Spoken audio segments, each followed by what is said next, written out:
ഇന്നത്തെ വീഡിയോ ഇതാ വേറെ ഒന്നുമല്ല, ഇതാ യോയോ കാണിച്ചിരിക്കുന്ന പുള്ളിയുടെ ബർത്ത്ഡേ ആണ്. പുള്ളി എന്നൊക്കെ പറഞ്ഞാൽ അങ്ങ് ചെറുതായി പോവും.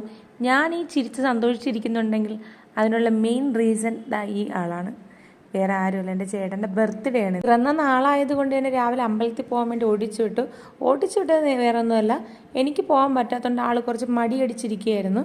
അപ്പോൾ ഞാൻ പറഞ്ഞു വേഗം പോയി തൊഴുതിട്ട് വന്നുണ്ട്. അങ്ങനെ അമ്പലത്തിലും പോയി തൊഴുത് കുഞ്ഞ് സദ്യയൊക്കെ സെറ്റ് ചെയ്ത് ഞാൻ ഉച്ചയ്ക്ക് കൊടുത്തു.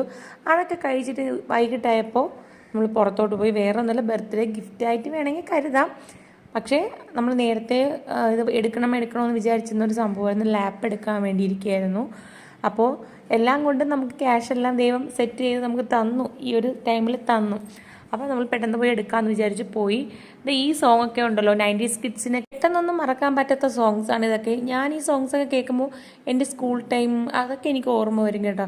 പിന്നെ ആ ഡേ നമ്മൾ ലാപ്പ് എടുത്തിട്ടില്ലായിരുന്നു, നമ്മൾ ഉദ്ദേശിച്ച സാധനം അവിടെ ഉണ്ടായിരുന്നില്ല.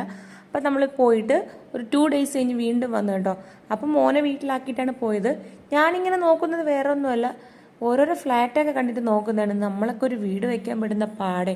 ആപ്പ് എടുക്കാൻ വേണ്ടി സെറ്റ് ചെയ്ത് പോയിട്ട് ചേട്ടൻ എന്നോട് ചോദിക്കുക, എടി ഇപ്പം എടുക്കണോ, നമുക്ക് പിന്നെ എടുത്താൽ പോരെ. അപ്പം ഞാൻ പറഞ്ഞു എടുക്കണ്ടെങ്കിൽ വേണ്ട, നമുക്ക് ഫുഡും അടിച്ച് നേരെ വീട്ടിൽ പോയി സുഖമായിട്ട് കിടന്ന് ഉറങ്ങാം.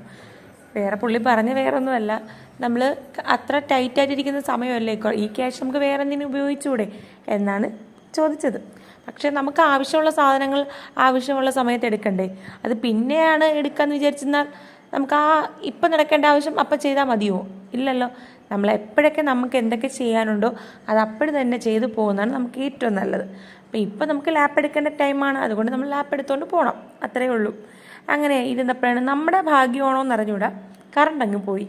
കറണ്ട് പോയത് കൊണ്ട് തന്നെ കുറച്ച് അധികം നേരം നമ്മളവിടെ വെയിറ്റ് ചെയ്യേണ്ടി വന്നു. പിന്നെ പെട്ടെന്ന് വന്നു, കറണ്ടൊക്കെ വന്നു, ലാപ്പൊക്കെ സെറ്റ് ചെയ്ത് നല്ലതായിട്ട് പാക്കൊക്കെ ചെയ്ത് അവർ തന്നു കേട്ടോ. പിന്നെ നമുക്ക് അതിൻ്റെ കൂടെ ഒരു സ്മാർട്ട് വാച്ച് കൂടെ ഗിഫ്റ്റായിട്ട് കിട്ടിയിട്ടുണ്ടായിരുന്നു. അതും വാങ്ങിച്ചൊരു കുഞ്ഞ് സ്പീക്കർ വാങ്ങി കേട്ടോ. മോന് വേണ്ടിയിട്ടാണ് വാങ്ങിയത്. അവൻ എപ്പോഴും പാട്ട് കേൾക്കണോ അമ്മേ, റേഡിയോയിൽ പാട്ട് കേൾക്കണമെന്നൊക്കെ പറയാറുണ്ട്. അപ്പോൾ ആ സ്പീക്കറും വാങ്ങിച്ച് നമ്മൾ നേരെ വീട്ടിലോട്ട് പോയിട്ടോ. പോണ വഴിക്ക് നല്ല തലവേദന ഉണ്ടായിരുന്നു. കാരണം ആ ലൈറ്റിലൊക്കെ നല്ല ലൈറ്റല്ലേ, മൈജിയിൽ കയറുമ്പോൾ തന്നെ നല്ല ലൈറ്റാണ്. അപ്പോൾ പോകുന്ന വഴിക്ക് ഒരു ഐസ്ക്രീമൊക്കെ വാങ്ങി തന്നു കേട്ടോ. നോർമലി ഹെഡ് പെയിനൊക്കെ വന്നു കഴിഞ്ഞാൽ ചൂടുള്ള വെള്ളം കട്ടനൊക്കെ കുടിക്കുന്നത് ഞാൻ കണ്ടിട്ടുള്ളൂ. പക്ഷേ എനിക്ക് തലവേദന വന്നുണ്ടല്ലോ, എനിക്ക് നല്ല തണുത്ത വെള്ളവും ഐസ്ക്രീമൊക്കെ കുടിച്ചാലേ എനിക്ക് മാറത്തുള്ളൂ കേട്ടോ. പിന്നെ വരുന്ന വഴി തന്നെ ഞാൻ കുടിച്ചുകൊണ്ട് വന്നു. എനിക്കിഷ്ടമുണ്ട് ഈ സിപ്പപ്പ് ഐസ്ക്രീമൊക്കെ ബൈക്കിലിരുന്ന് രാത്രി ആ വൈബടിച്ച് കുടിച്ചുകൊണ്ട് വരാനൊക്കെ ഇഷ്ടം. നിങ്ങൾക്കത് ഇഷ്ടമാണോ?